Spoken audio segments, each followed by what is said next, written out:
जय माँ बगलामुखी, जय श्री महाकाल।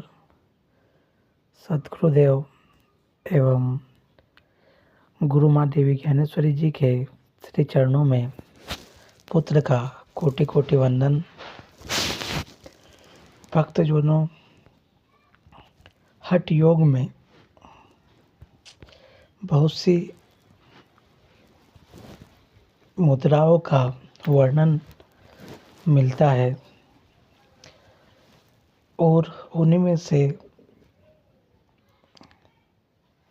आज्ञा चक्र या खेचरी मुद्रा प्रमुख होती है। योग भारत से शुरू हुई प्राचीन प्रथा है जिसमें विभिन्न अनुशासन शामिल है, जिनका उद्देश्य शरीर, मन और आत्मा को एकजुट करना होता है। इन विविध रूपों के बीच खेचरी मुद्रा एक गहन लेकिन गूढ़ तकनीक के रूप में सामने आती है। ऐसा माना जाता है कि यह जीव के हेरफेर के माध्यम से आध्यात्मिक क्षेत्र को खोलता है और शारीरिक कल्याण को बढ़ाता है। हठ योग प्रदीपिका में योगी खेचरी मुद्रा को एक अभ्यास के रूप में वर्णित करते हैं, जिसके माध्यम से वे अमृत के आनंद का स्वाद ले सकते हैं, जो गहन आध्यात्मिक अनुभव और आंतरिक परिवर्तन का प्रतीक है। खेचरी मुद्रा क्या है? खेचरी मुद्रा एक प्रकार की मन मुद्रा है जिसमें जीभ को ऊपर और पीछे घुमाया जाता है और नाक की ओर गहराई तक खींचा जाता है। फिर जीभ को तालू के पीछे नासिका गुहा में बंद कर दिया जाता है। इसे जीभ लाक कहा जाता है क्योंकि खेचरी मुद्रा मुख्य ग्रंथि नाक गुहा के पीछे स्थित को उत्तेजित करती है। यह सभी मुद्राओं का राजा भी है। आध्यात्मिक भाषा में पिट्यूटरी ग्रंथि तीसरी आंख का पर्याय है, जिसके बारे में कहा जाता है कि यह योगी को चेतना के उच्च स्तर पर ले जाता है। इस मुद्रा को करने के लिए अभ्यासी को सबसे पहले जीभ घुमाने का अभ्यास करना चाहिए। निरंतर अभ्यास से जीभ लचीली हो जाती है और गले के गड्ढे तक लंबी हो जाती है। यह वह बिंदु है जिसे उत्तेजित करने पर अमृत अर्थात अमरता का अमृत प्रवाहित होने लगता है। खेचरी मुद्रा भी क्रिया योग की एक तकनीक है, जहाँ इससे पहले तालव्य क्रिया अर्थात जीभ तालु व्यायाम का अभ्यास किया जाता है। तलवाया क्रिया में जीभ को बार बार अंदर बाहर खींचा जाता है ताकि वह खेचरी मुद्रा करने के लिए लचीली और लंबी हो जाए। खेचरी मुद्रा के आसान संस्करण को नभ मुद्रा कहा जाता है। जब अभ्यासकर्ता नाक गुहा का निचला हिस्सा को छूने में सक्षम नहीं होता है, इस मुद्रा में जीभ को केवल कोमल तालु से दबाया जाता है। इसे छोटी खेचरी मुद्रा कहा जाता है। खेचरी मुद्रा का अर्थ खेचरी के दो मूल शब्द है ख और चर। ख का अर्थ है ब्राह्मण या अंतरिक्ष जो अनंत है। चर का अर्थ है बाधा मुक्ति, गति या उड़ना। मुद्रा का अर्थ एक प्रतीकात्मक इशारा है, अर्थात खेचरी मुद्रा का अर्थ है ब्रह्मा के अनंत स्थान में स्वतंत्र रूप से घूमने का एक प्रतीकात्मक संकेत। ऐसा कैसे हो सकता है? क्योंकि खेचरी मुद्रा जीभ को ऊपर तक छेदने और ऑल्फैक्टरी ग्रंथि को उत्तेजित कर देती है।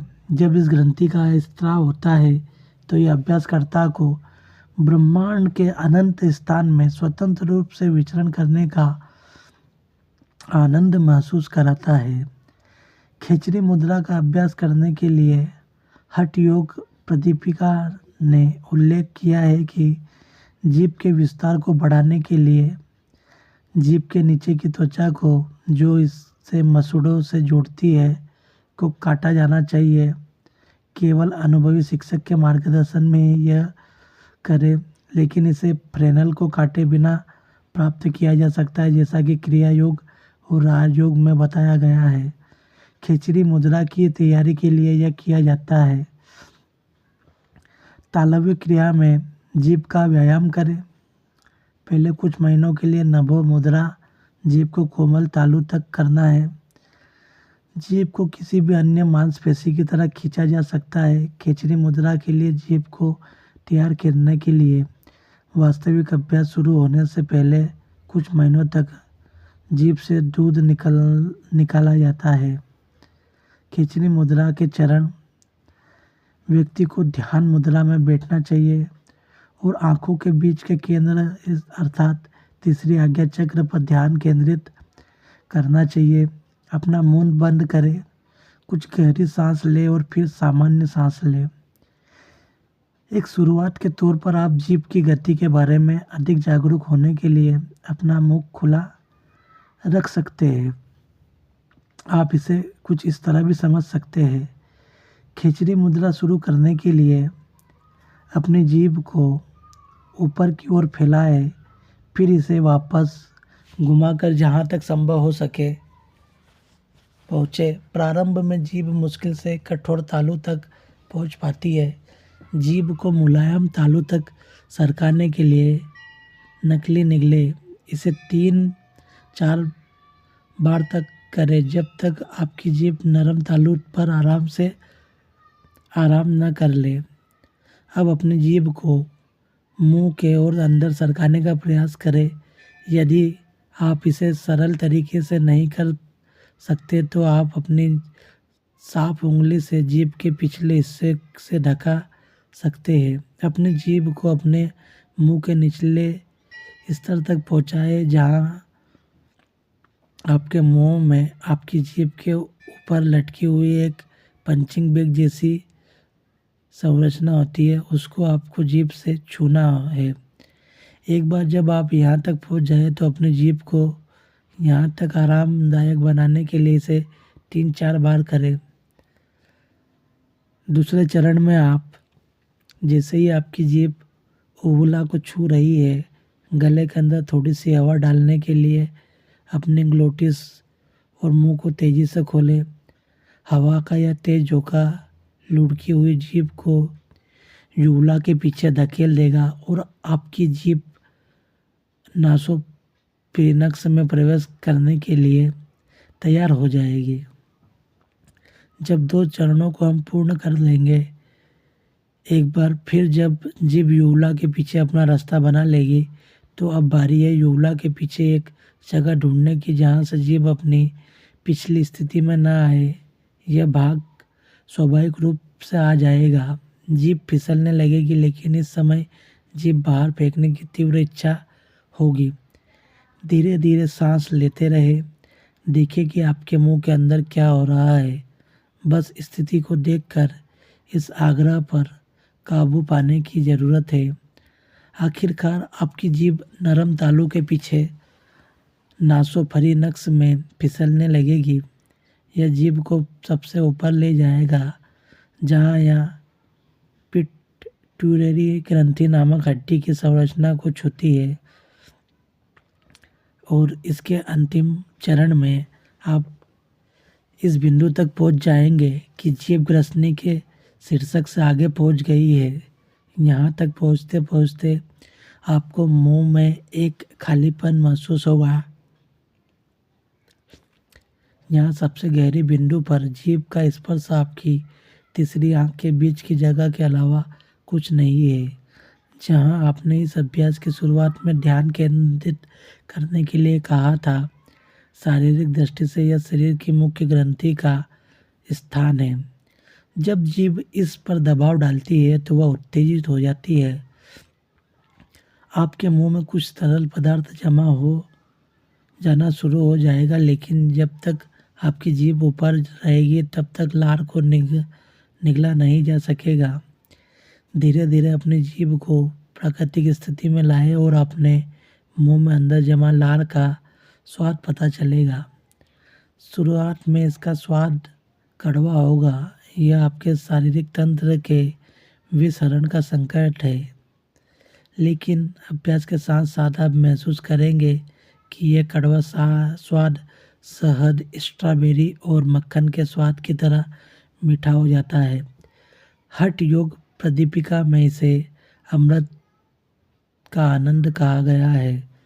हमारे शरीर में 5 तत्वों से जुड़े हैं और अंतिम 2 चक्र सांसारिक तत्वों से परे हैं, और इन्हीं 5 चक्रों के बीच का जंक्शन बिंदु है।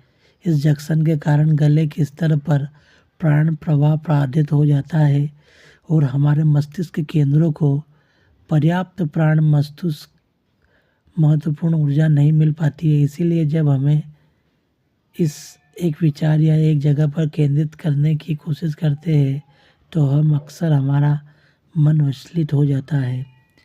खिचड़ी मुद्रा में जब जीभ को गले के गड्ढे तक फैलाया जाता है तो यह इस जंक्शन बिंदु पर एक ताला बना देता है। इसीलिए इसे जीभ लाक मुद्रा भी कहा जाता है। अब प्राण आसानी से इस बाईपास के माध्यम से उच्च चक्रों तक यात्रा कर सकते हैं, अजना और सहस्त्र चक्र तक। इस तरह प्राण स्वतंत्र रूप से प्रवाहित होने लगता है और मन शांत और केंद्रित हो जाता है। खिचड़ी मुद्रा के बहुत से लाभ हैं। यह मुद्रा अवरुद्ध लार ग्रंथि को खोलती है और लार ग्रंथि विकार के दर्दनाक लक्षणों को रोकती है। चूँकि खिचड़ी मुद्रा पिट्यूटरी ग्रंथि को उत्तेजित करती है, यह पैरासिम्पैथिक तंत्रिका को सक्रिय करती है। पीएनएस सक्रिय होने पर आपका शरीर हृदय गति को धीमा करके ऊर्जा का संरक्षण करता है। कम सांस दर 5 से 8 सांस मिनट और आप आराम महसूस करते हैं। अंदर की ओर मुड़ी हुई जीभ हमारी इंद्रियों को बाहर की ओर जाने से रोकने का प्रतीक है।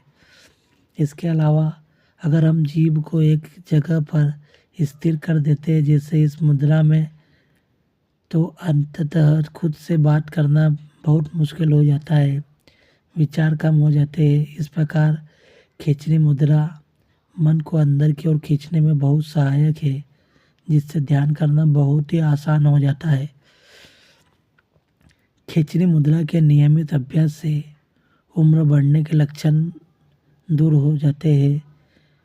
यह पिट्यूटरी ग्रंथि को उत्तेजित करता है, जो वृद्धि हार्मोन को स्थगित करता है, जिसे एंटी एजिंग अमृत भी कहा जाता है।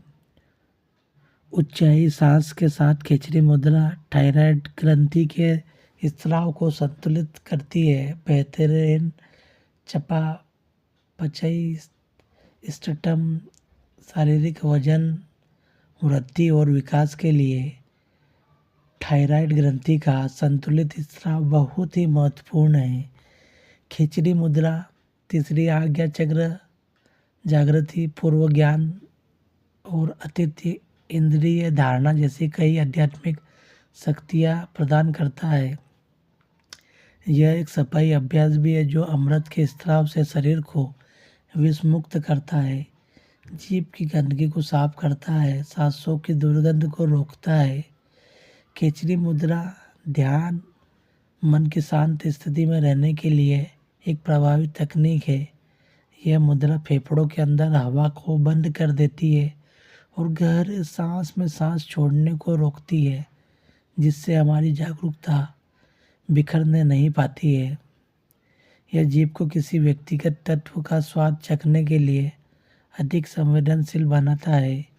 इसीलिए इस मुद्रा में महारत हासिल करके पंच तत्व की प्रधानता या कमी को आसानी से संबोधित किया जा सकता है। 5 स्वादों का संबंध तत्वों से है। मीठा पृथ्वी, खट्टा वायु, खारा पानी, तीखा आकाश और कड़वा अग्नि। खिचड़ी मुद्रा में हमें बहुत सी सावधानियां रखनी चाहिए। खिचड़ी मुद्रा का कोई दुष्प्रभाव नहीं है, लेकिन जीभ को नाक गुहा के अंत तक पहुंचने के लिए प्रतिबंधित करते समय कोई व्यक्ति जीभ की नोक पर रक्त चिपचिपा हुआ देख सकता है। इसमें डरने की कोई बात नहीं है। निम्नलिखित या कुछ सावधानियां ध्यान में रखनी चाहिए। इस मुद्रा को किसी विशेषज्ञ शिक्षक के मार्गदर्शन के बिना करने की सलाह नहीं दी जाती है। इस मुद्रा की तैयारी करते समय कम प्रोटीन वाला आहार लेना चाहिए। केवल चरण 1 और चरण 2 में महारत हासिल करने में लगभग 6 से 7 महीने का अभ्यास लग सकता है। इसीलिए केवल पहले दिन ही सभी चरणों की अभ्यास करने की सलाह नहीं दी जाती है। एक शुरुआती को चरण 1 का अभ्यास तब तक करता रहना चाहिए जब तक वह सहज न हो जाए। और हमारे मानने में इसे योग्य गुरु के मार्गदर्शन में ही करने की सख्त सलाह दी जाती है। अगर ध्यान, योग और समाधि की दिव्य रहस्य को अगर आप जानना चाहते हैं तो आप योग्य गुरु के सानिध्य में आए, क्योंकि योग्य गुरु ही आपको इस तंत्र को बहुत ही दिव्य रहस्यों से उजागर करवाएगा। जब तक आपको योग्य गुरु ना मिले आप किसी भी प्रकार की मुद्रा का अभ्यास ना करें, यह आपके लिए घातक हो सकता है। अगर आपके पास ऐसे गुरु नहीं है तो आप हमसे संपर्क करें, क्योंकि हमारे दिव्य गुरु ऐसे सिद्ध गुरु हैं जिन्होंने अपने जीवन काल में 10 महाविद्याओं की साधना की है एवं अपने जीवन में योग के सभी आयामों को पूर्ण किया है। उसी के परिणाम स्वरूप उन्होंने उनके जीवन काल में 3 माह 13 दिनों तक जीवित समाधि ली है और अभी तक उन्होंने अपने जीवन काल में अलग अलग स्थानों पर अलग अलग मुद्राओं के तहत 9 बार समाधि ले चुके हैं। ऐसे दिव्य पुरुष, ऐसे महापुरुष के सानिध्य में अगर आप क्रिया योग की साधना सीखना चाहते हैं तो हमसे संपर्क करें, क्योंकि जब तक आपके जीवन में योग्य गुरु नहीं होगा आप कोई से भी क्रिया को नहीं कर सकते, क्योंकि अगर करेंगे तो वो आपके लिए प्राण घातक हो सकती है। इसीलिए योग्य गुरु के सानिध्य में ही कोई सा कार्य करे ताकि वह सफल हो पाए। जय मां बगलामुखी, जय श्री महाकाल।